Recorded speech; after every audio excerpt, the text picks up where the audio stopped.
Well, welcome to the 2022 Heart of America Athletic Conference Football Media Day. We're very excited to meet with Culver-Stockton College and talk with Coach and a few athletes about the upcoming season. Let's start with some introductions. So, Jace, go ahead and introduce yourself with name, year, and hometown. My name is Jace Orndorff. I'm a redshirt junior, and I'm from Leesburg, Georgia. David, same question for you. My name is David Hernandez. I'm from Bakersfield, California, and I'm a true junior. And Coach, go ahead, introduce yourself. My name is Coach Sally. This is my sixth year at Culver-Stockton College as a coach, and I actually played at Culver-Stockton back in the day. So, great. We also have some media here today. Mike, go ahead and introduce yourself and your media affiliation, please. Hi, I'm Mike Thomas, a sports editor at the Hannibal Courier Post. Awesome. And Matt, same for you. Matt Shuckman, editor of MuddyRiverSports.com here in Quincy. Awesome. I'll start off with just a couple questions for student athletes. We'll start with Jace. Jace, heading into 2022, you all had a terrific season last year and things are progressing well within your program. What are some goals that you have personally for this year? Personally, number one, I want to stay healthy. I had a season last year. I was riddled with some injuries, but I just want to stay healthy and play the whole season. And the next thing I want to do is, just build off our season last year. It was our best season in program history. We went 8-3, and we're pretty excited about all the guys we're having coming back. So I think we can build on top of that and have an even better season this year. David, same question for you. Goals for you for coming into 2022. Just have a good program and lead by example to my teammates and have all my teammates in the same boat and keep going to have a winning program history. Coach Sally, like they said, just a terrific season last year. Big expectations again, 2022. How excited are you and your staff for this upcoming year? We're really excited. Having these guys coming back, you got two guys that are in this interview that are two captains for us. Couldn't ask for better kids, 3.5 students. David might get a little bit mad because I think he's like a 3.9 student. So, but they do everything right. It's fun to have them around and it's fun to see. We've had a program that's had a lot of older guys for a really long time. When we took over, the freshmen who came in kind of were the seniors, and they ended up playing for a long time. So it's nice to see new guys take leadership roles and have them guys kind of keep our program and raise the expectations of what we're supposed to do. I'll open it up to Matt if you have any questions for student athletes or coach. Jace, I'll start with you. What does it mean to this program to have earned some of the respect it's getting now with being a nationally ranked team? It means everything. So I was fortunate enough to come in. This season was my first year to experience it and just came right in, and we started being real productive in every way. So just seeing what it meant to the seniors that just graduated, coming from, I've heard all the stories to where they were getting beat and, they finally built the program up. So I'm fortunate enough to just step into it to when it's, when we're up here. And now it's my job as the quarterback and one of the captains to keep us up playing at a high level. David, what's the challenge of living up to those expectations? The challenge is every team out there is getting better just like us. So we just have to keep, staying motivated and still having that passion to go out there and every day and try to go out there and get a national championship. Coach, is the same hold true for your coaching staff? You got to stay motivated? Well, no, because you know what? We've talked about it a lot, and I've told these guys straight up, a lot of people are coming at us now going, well, what do you got left? You got anybody left? I'm like, well, yeah, we've done a lot of damn work, over the last 4 years after our first recruiting class, and we got really good guys in the program, and I'm excited for them and excited for their opportunities to step up, and we're not just a bunch of leftovers, we're not the things that are in the back of the fridge that were just, you got some of them just in case, we got really good players and a lot of them coming back and a lot of kids that are going to kind of come out of the woodwork this year and surprise a lot of people. Jace, is that true? You're not the leftover bottle of mayo in the back of the fridge? That's the truth. We're the big T-bone sitting in the front of the fridge waiting to get cooked. Mike, go ahead and kick it to you. Yeah, any questions you have? Sure. First one's for Coach. You bring back a lot of good players, but have to replace Jordan Brand, running back, and you got obviously Andrew Rubchich went to the Titans. You lost a couple of other linemen. Who do you see stepping up in those roles?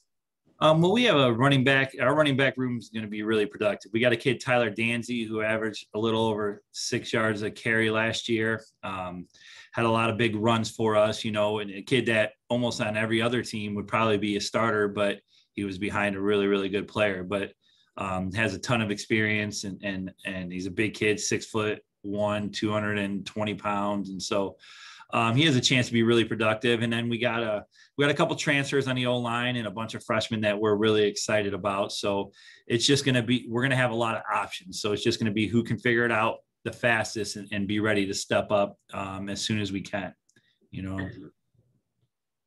Gotcha. And this one will go to Jace. How do you see yourself kind of working with the new offensive weapons that you have? Well, we had a pretty good spring going off of it. I was just getting my timing down with all the receivers. It's kind of a different pace to what we have this year, but I think we're going to pick up right where we left off.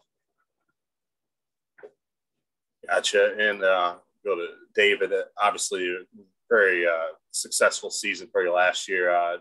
What do you see in store this season? The same thing. We have a good defense going into this year, and we're just going to keep building off of that and have all this momentum going into the first game of the season. Got a question for both athletes as well. Jace, each Saturday, you put on those pads and you put on that Culver-Stockton jersey. What does that mean to you to put on that jersey and get out there and play for Culver-Stockton each Saturday? It means everything, just looking out into the stands and looking at all the people. I mean, you see the familiar faces every week, everybody from Canton are coming up and watching the game, and you look over on the side, all of our parents are over there cooking meals. So it means everything to this community. So, I mean, you're not just playing for yourself, you're playing for everybody. David, same question for you. What pride do you take in stepping on the field there at Culver and playing with your teammates? Oh, it's a blessing, playing and doing something you love for years at a time, and just having that opportunity, and just like going off what Jay says, it means everything, and how the community is on your back, and you play a game that you love when you were a little kid. So it's everything to me. And to build off of that a little bit for David, David is a kid that takes a lot of pride in it. He's a kid that everything didn't go exactly perfect for him the day he walked in, and he had an opportunity and a bunch of opportunities probably maybe to make another decision and go somewhere else. And he stuck it out, and he's done nothing but get better every single day. And he led our team in picks last year, his first team all conference. And it matters to him, and it matters to Jace too. Don't get me wrong. I'm not saying that, but I mean, it matters to these guys that they're here. They care about Culver-Stockton. They're not worried about what could have been. They're worried about being here because I hope they feel like, they have coaches that care about them, and they have their buddies on a team that they care about, and they care about them, and want to build off of what we've had going on here. These guys and most of the people in our program don't realize what Culver-Stockton was anymore. They don't realize that Culver-Stockton was this and this and lost this many games in a row. And, now when kids walk in, they just expect, well, Culver-Stockton, we're going to win games. Like that's what their expectation is walking in. And so now our thing is to not get overconfident and to hold our kids accountable every day and almost coach them harder, because when you're ranked, you got a target on your back. Coach, we're asking each head coach in the conference the same thing. What's the first thing that comes to your mind, one word, one sentence, when you hear the words Hart football? Tough.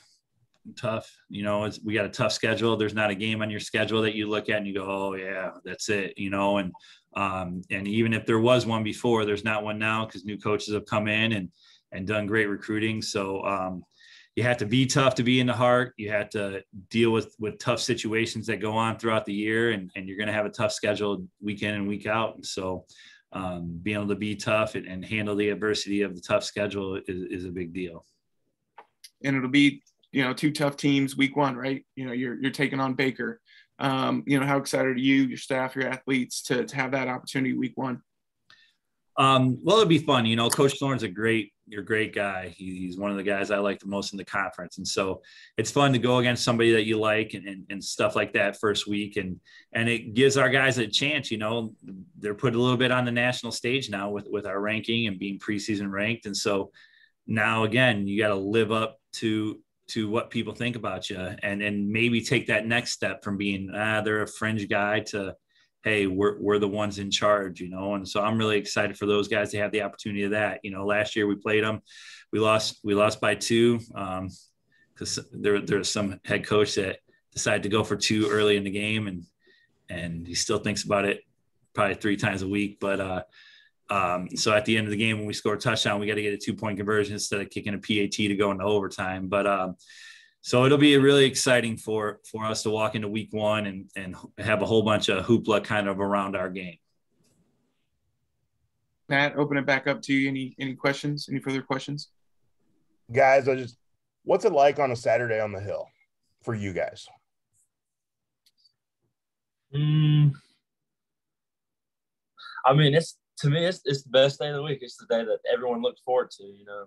Practice is fun and all, but you're waiting for Saturdays and you're waiting to see everybody out there. You walk in for warm-ups and you see people start to pile into the stands. You smell the hot dogs and hamburgers cooking and you know it's about to get real with any game you play. I mean, it doesn't matter if you're playing the best team or the worst team. You know, you're blessed enough to play football, and that's all I can ever ask for. And David, it's a unique environment, especially with the frats up on the hill and people sitting on the hill, isn't it? Oh yeah, it's amazing. You know, when you see the stands and they're overflood and you got people sitting up on the hill, you know, it's pretty cool to see all those fans, you know, in different places and different settings, you know, and it's awesome how we have such a community that's on our backs and watching us play the sport that we love. Mike, any further questions? What's your thoughts on being ranked second in the preseason poll in the North Division? You know, we're excited about that, and we've been there for a couple of years now. So our biggest thing and the thing that we'll get challenged for the day we walk onto campus with our guys is let's stop being second. You know, you don't want to be the second one asked to the prom. You know what I mean? You want to be somebody's first choice. And so it's time for us to step up and take that next step in our process and in our maturity level and our program to, hey, do we vote them guys or do we vote these guys and have a chance to go to the playoffs and win a conference championship and all that stuff. But it does show you that, you know, you're a little bit more respected around the league than the time at the point when we got here. Anything else, Mike or Matt? Good to go. Okay. Just wrapping up here for Jace and David. Jace, what's your major and what are some career goals for you? So I am agribusiness management major. And so my family, we have a farm back home. So right when I'm done here, I'm going to go and take over the family farm. So that's my plan. Yeah, very good. David, same question for you. What's your major and kind of career aspirations? I'm a business administration major, and career aspirations are just, you know, just to try to see what kind of doors are open for me after football. You know, I don't know how far football is going to take me, but my dad works back home and probably just joined the plant where he works at Boathouse Farms. That's probably number one right now. I tell them they better have a career where they both make a lot of money so they can donate a bunch back. So that's very good. Well, thank you all so much for your time today. We look forward to seeing Culver-Stockton kick things off here against Baker in a few weeks. And best of luck, David, Jace, and Coach Sally this season. And Mike and Matt, thanks for being here. And yeah, just looking forward to seeing Culver play this year. Thank you. Thank you.